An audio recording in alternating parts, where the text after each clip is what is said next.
İyi günler çocuklar. Bugün 4. sınıfın matematikini inşallah söyleriz. Matematik 4.'nün işte her okulun ayrı ayrı şeyleri var. Ayrı ayrı planları var. Ben durduğumuz yerden başlamak istiyorum. Bizim 4.'nün matematiğinde neler var? Şimdi okuduğumuz konu nedir? Denk kesirler. Denk kesirler nedir? Yani bir kesirin denkini nasıl çıkardırız? Mesela burada denk kesirler var.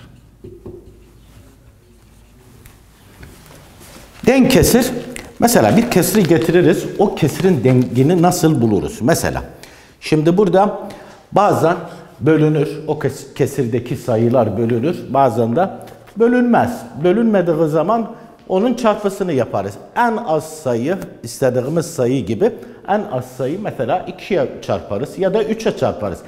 Kolay olanı. Mesela burada 6'da 4'ümüz var. 6'da 4'ümüz var. Peki buna bir bakarken acaba bu bölünüyor yoksa bölünmüyor? Evet, bölünüyor. Bunu 2'ye bölebiliriz. Mesela burada bölü 2 bölü 2 eşittir. 4 bölü 2 2. 6 bölü 2 3. Bunun dengi 3'te 2'dir. Aynı şekilde bazı şeyimiz var. Burada mesela 12'de 9'umuz var. Bunun dengini bulmak için nasıl bunun dengini buluruz? Bu neye bölünür bir bakarsak? 3'e bölünür. Bu 9 bölü 3, 12 bölü 3 eşittir. 9 bölü 3, 9'da kaç 3 var? 3. 9'da kaç 3 var? 3. 12'de kaç 3 var? 4. Bunun da dengini bulmuş oluyoruz. Bazen neyimiz var bazen? Mesela burada 2'de 1'imiz var. 2'de 1. Peki 2'de 1 bölünüyor. Herhangi bir sayıya yok. Bölünmüyor. Ne yaparız burada? Burada direkt bunun çarpısını yaparız. Dedik en küçük sayıya çarpısını yaparız. Mesela bunu çarpı 2 çarpı 2. 1 çarpı 2. 2. 2 çarpı 2. 4. Bunun dengini bulduk. O şekilde hangisi bölünüyorsa böleriz. Hangisi bölünmüyorsa çarpısını yaparız. O şekilde bunun dengini buluruz. Bazen de nedir bize? Eksik olanı tamamlayınız. Mesela eksik olan tamamlayınız. Burada ne olup da bizim için? 3'te 2 eşittir 18'de boşluk. 18'de boşluk. Peki biz bunu nasıl bu boşluğu bildik? Nedir? Nasıl tamamlarız bunu? Alttaki sayıya bakarız. Peki 3 çarpı kaç eder 18? 3 çarpı 6 eder 18. Buna 6'ya çarpısını yaptık. Bunu da aynen 6'ya çarpısını yaparız. 2 çarpı 6 kaç eder? 12. Boşluk olan sayıyı bulduk. Boşluk olan sayıyı bulmuş.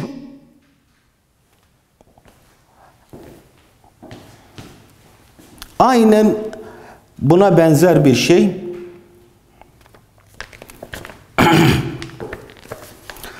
Aynı buna benzer bir şey de var. 2 burada ne yazıp? Boşluk. Bak her yerde boşluk aynı yerde olmaz. 2 eşittir 10'da 6. Aynen bunu ne deriz? Buraya bakarız. Bu karşısına bakarız. Mesela 2 çarpı kaç eder 6? 3. Burada ne deriz? 10 çarpı 3 etti 30. Bu şekilde. Yani çarpısını yapsak çarpıdır. Bölüsünü yapsak da bölüdür. O şekilde bunları bulmuş bulunuyoruz. Ya da bir başka şeyimiz var. Burada bunlar çarpı diye bunlar yazıldı. Aynen denklemi de bulmak için dedik. Ya bölüsünü yaparız ya da çarpısını. O şekilde bunlar biter. O şekilde bunlar çözmüş bulunuyoruz. Mesela şimdi neyimiz var? Kesirlerde toplama ve çıkarmamız var. Kesirlerde toplama ve çıkarma nasıl olur? Aynen dünen başka bir derste açıkladığım gibi 5 ve 6 alttaki sayıları birleştirmemiz lazım. O sayıların birleştirmesi olur, birleşilsin. O sayılar eğer birleşirse de o zaman işlemimizi yaparız.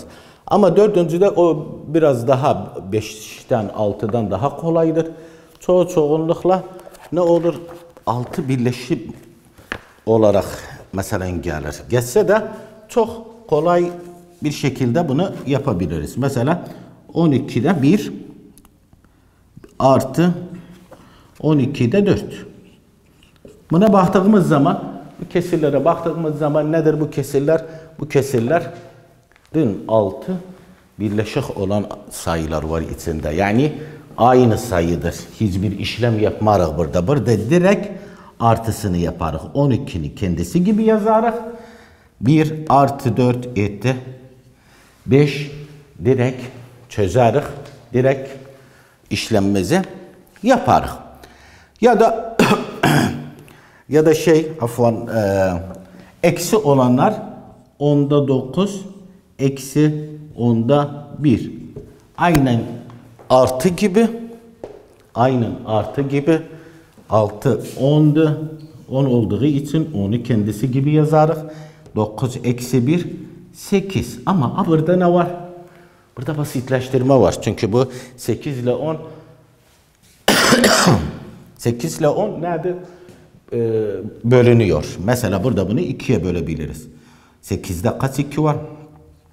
4. 10'da kaç 2 var? 5. 5'te 4. Bu şekilde bunu çözmüş bulunuyoruz. Aynı bazıları da ne var? Diğerleri de aynı onun gibidir. Mesela 10'da 18 eksi 10'da 10. Bu da aynen şekilde çözülür. Çünkü altıları bir olduğu için hiçbir işlem yapmazsın. Sadece direkt bunları çözersin. Mesela burada aynı kesiri yazarız.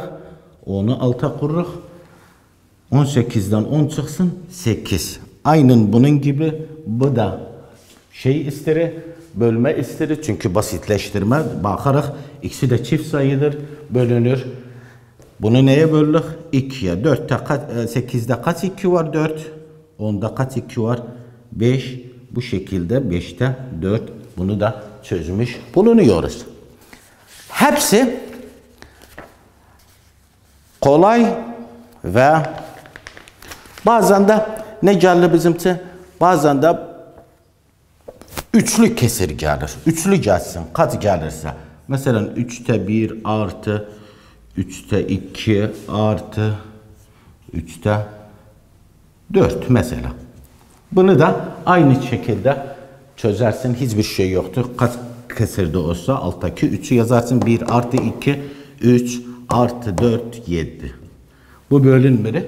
Bunu da kendisi gibi aynen bıraksan hiçbir şey yoktur ortada. Bu şekilde kesirleri toplarız ya da eksisini yaparız. Çünkü bunların altı aynıdır. O yüzden hiçbir işlem yapmasın, altısını birleştirmezsin. Ne yaparsın sadece? Sadece bunu toplamasını ya da çıkarmasını yaparsın. Ondan sonra tam sayılı kesirimiz var. Tam sayılı kesirler aynı 5'te 6'daki gibidir ama 4. sınıfta çoğunlukla yani var ama çoğunlukla altını birleştirmiyoruz. Ne yapıyoruz? Direkt çözüyoruz. Yani 3 tam sayı 3'te 1 artı 2 tam sayı 3'te 4 mesela. Bunu ne yaparız? Aynen bunun gibi çözeriz ama tam sayısı olduğu için tam sayı nedir? Tam sayı odur ki tam sayıda artısını yaparız. 3 artı 2 5 3'ü de kendisi gibi yazarız. 1 artı 4, 5. Bu şekilde çözülür. Sadece artmasını yaparız. Ondan sonra işimiz tamam olur. Bunu da isterim hatırlatım. Yani çoğunlukla sınıflarda söylemişiz. Bir sayı 1 her zaman kesirden büyüktür. Kesirden büyüktür. Kesir dediğimiz zaman bir şeyi bölürük, parçalarız. Aynı neye benzer? Mesela bir alma var, bir. Ama bu almanı ikiye bölsev, bunu bölmüş buldun, kesir ettin bunu.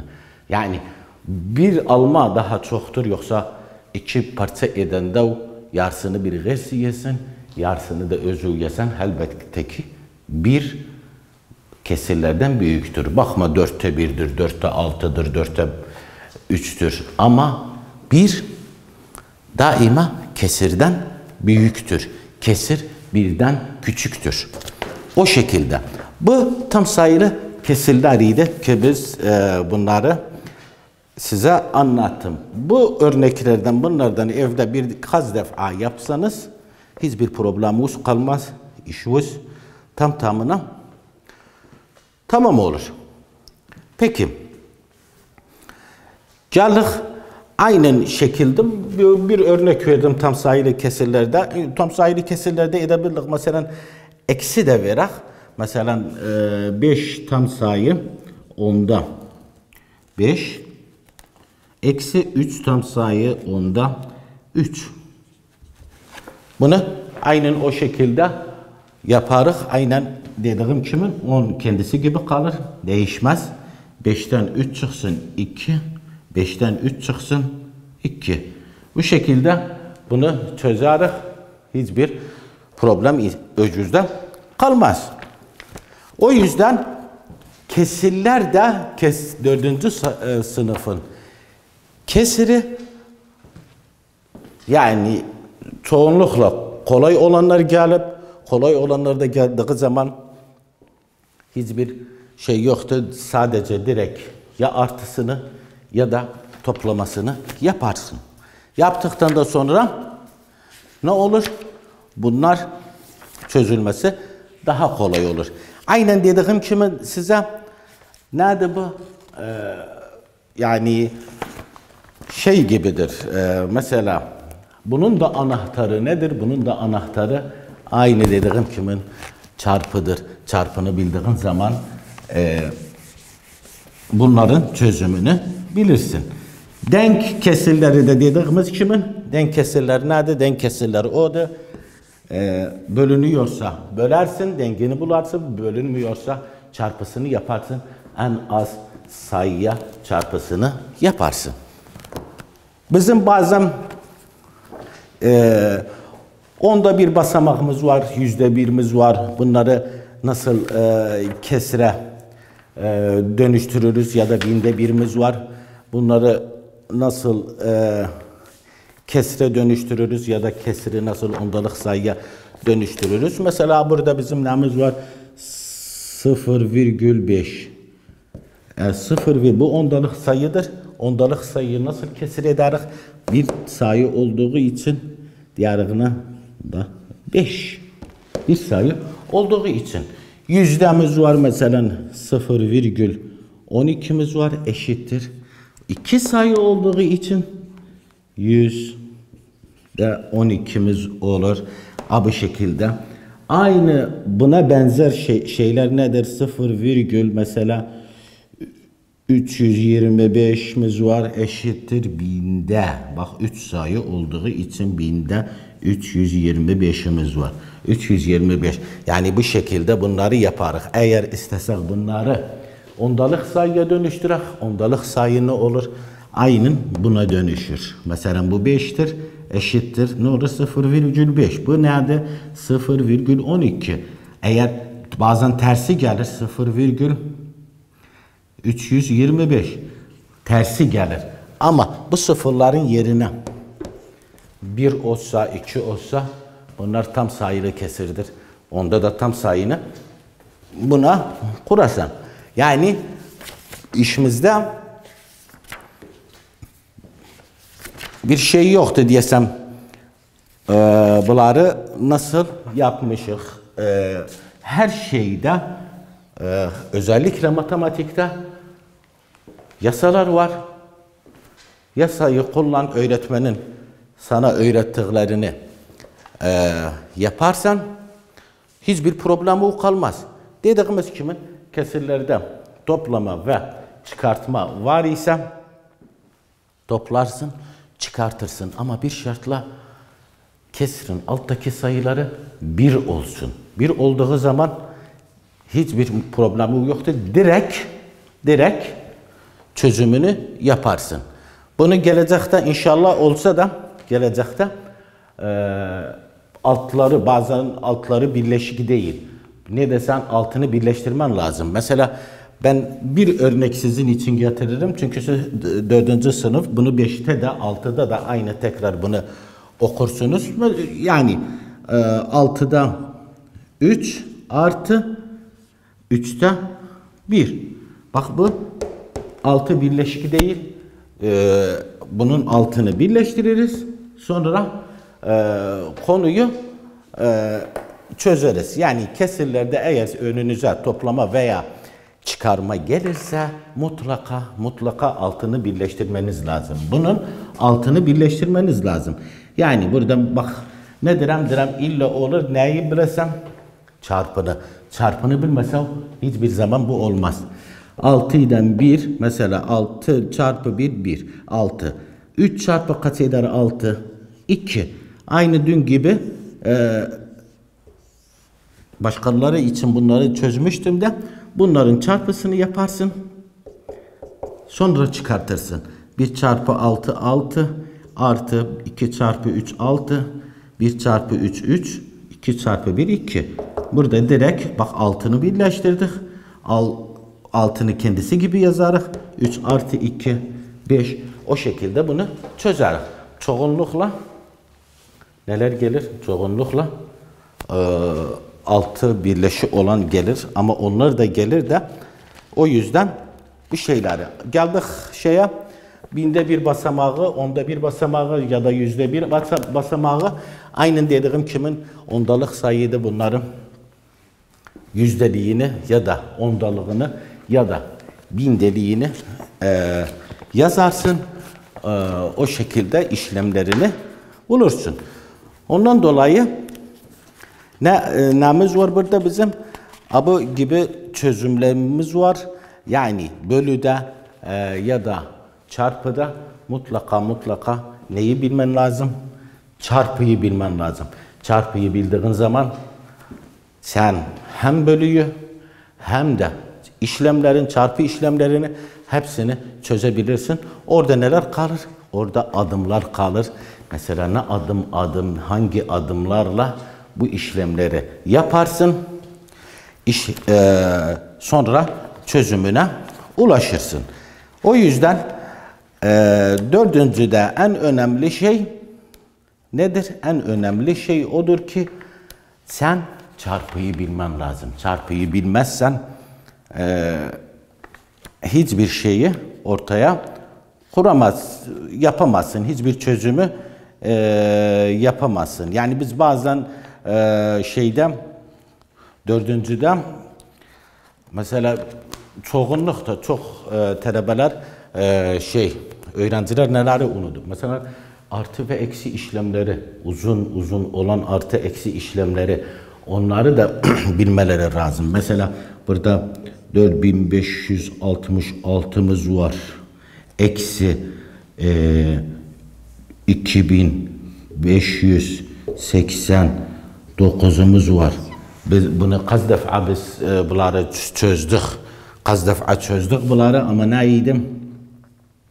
Çözdükten de sonra işte bazen öğrenciler yanlış yaparlar. O da öz hakları da insan diyor burada aynen ben istedim hatırlatayım size. Burada 6'dan 9 çıkar. Hiçbir zaman çıkmaz. Ne der? Bu 6'dan birden Allah olur 5. Bu olur 16. 16'dan 9 çıksın. Kaç kalır? 16'dan 9 çıksa tabii 7 kalır. 5'ten 8 çıkar. Hayır çıkmaz. Bu 5'ten alır. Bu 5 olur 4. Bu olur 15. 15'ten 8 çıksın 7 kaldı. 4'ten 5 çıkar çıkmaz. Komşudan alırız. 4'ten alırız 4 kaldı 3 bu oldu 14. 14'ten 5 çıksın kalır 9. Bu defa 3'ten de 2 çıksın kaldı 1. Bu şekilde bunu öyle yaparız. Bu işlemler ortaya çıkacak. Bu neydi?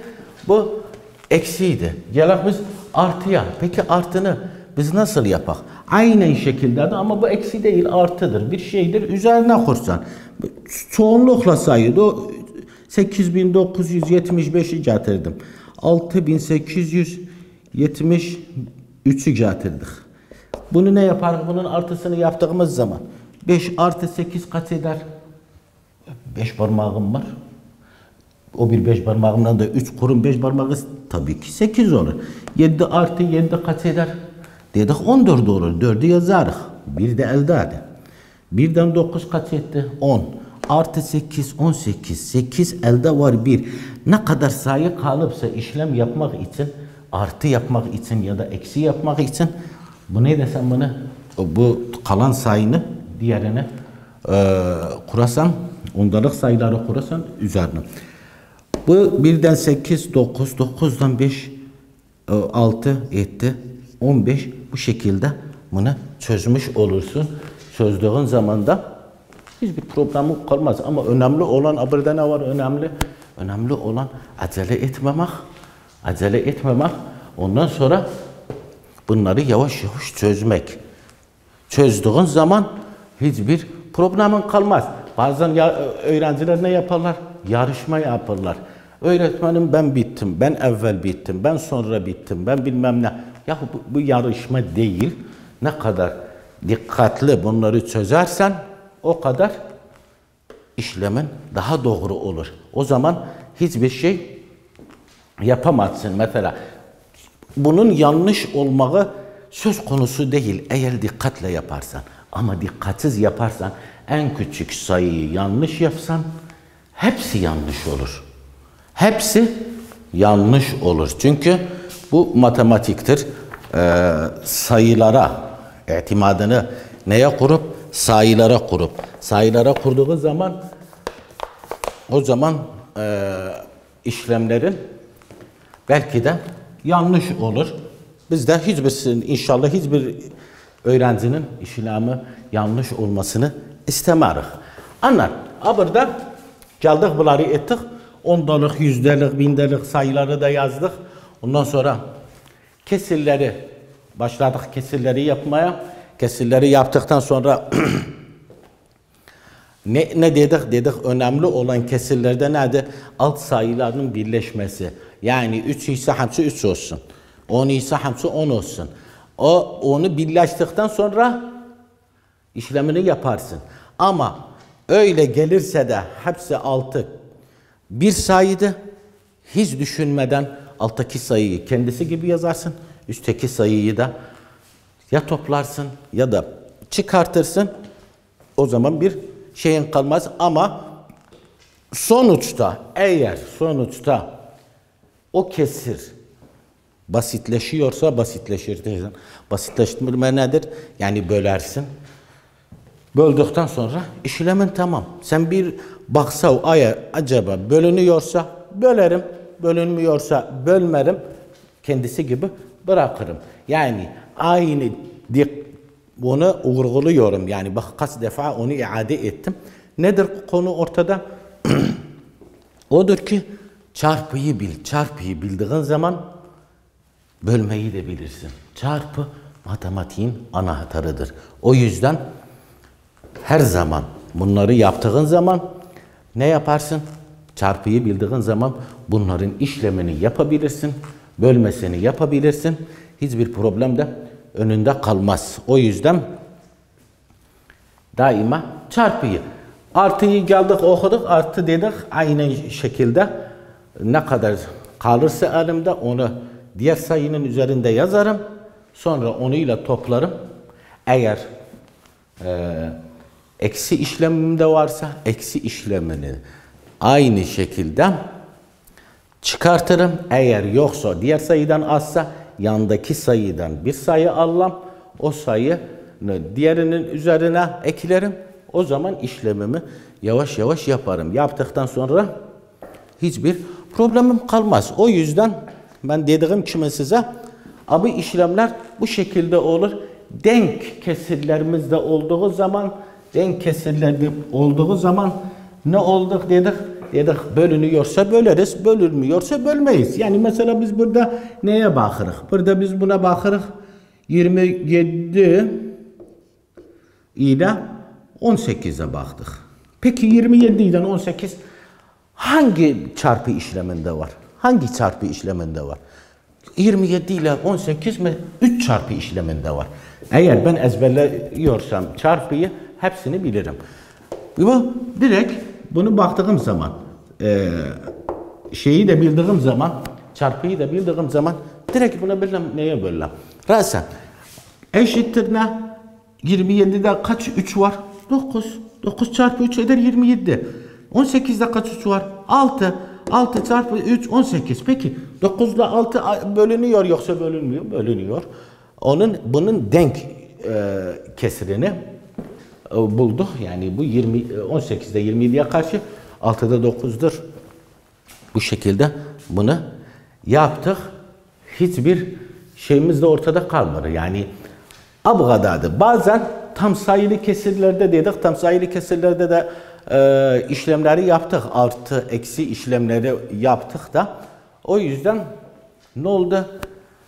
Yani kesir işlemleri tam sayıda olsa aynı şekilde onu yapabiliriz. Hiçbir şey de olmaz ortada. İşlemlerimizi çıkartırız. Çıkarttıktan sonra hiçbir problemimiz kalmaz. Yani burada sadece önemli olan dediğim kimin nedir? Önemli olan odur ki biz çarpı işlemini bilelim. Çarpı işlemini bildiğimiz zaman diğer işlemlerini hepsini yapabiliriz. O yüzden ben size tekit ederim. Önemli olan çarpıdır. Çarpını bildiğin zaman matematik kitabından çok şeyi bilsin. Çünkü o çarpı dediğimiz zaman anahtarıdır. O yüzden ne kadar çarpıyı ezberlesem o kadar işlemin daha kolaylaşır. Ondan sonra ne dedik biz? Çarpı işlemi de ne de? Günde bir tür çarpı işlemini yaparız. Yani nasıl? Her gün bir gün 2, bir gün 3, bir gün 4, bir gün 5, bir gün 6, bir gün 7 tamını iade ederim. Varakayla yazarım, şey ederim. O zaman hammi işlem hatta ezberlerim damağıma girer. O zaman hammi işim tamam olur. Hiçbir müşkilem de kalmaz. Yok haftada bir kere bakım günde ederim. Günde bunu ezberden varaka üstünde yazarım. Anlam işlemlerim çok asan olur. Sonunda hepinize teşekkür ederim. Herkese de başarılar dilerim.